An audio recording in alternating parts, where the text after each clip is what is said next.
Hi friends, ఈరోజు ఒక మంచి టిప్ చెప్పకపోతున్న జనాలకి.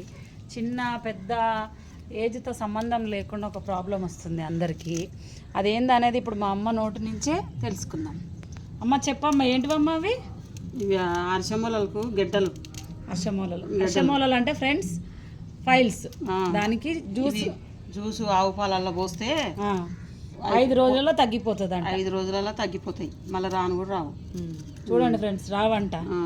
మీకు ఏమైనా డౌట్స్ ఉంటే వాట్సాప్ నెంబర్ పెడితే ఆ నెంబర్కి మెసేజ్ చేయండి. ఇట్లా గడ్డలలో ఇట్లా వెళ్తాయి, గడ్డలలో ఇట్లా వెళ్తాయి. ఇవి ఏం చేయాలమ్మా? జ్యూస్ చేసి పోయాలా? ఇవి జ్యూస్ చేసి ఆవు పాలల్లో పోస్తే పొద్దున సాయంత్రం తాగితే 5 రోజులలో ఇక రావు. అవి మొత్తం ఉన్నా కూడా ఊసిపోతాయి. ఇంకా మళ్ళీ రావుగా? రావు. ఆపరేషన్లు చేయించుకొని లక్షలు ఖర్చు పెట్టుకుంటారు. కానీ ఇవి తెలిసిన వాళ్ళు చాలామంది ఇదే తాగుతున్నారు 5 రోజులు. అందుకని ఇట్లా ఉండే గడ్డలు తీసుకొచ్చి సాఫ్ చేసి ఇట్లా పోస్తాం. అది రావు, మళ్ళీ ఏం రావు, ఫైల్స్ రావు. ఇవి కరెక్ట్గా పెట్టింది. అర్షమూలలు అంటే ఫైల్స్.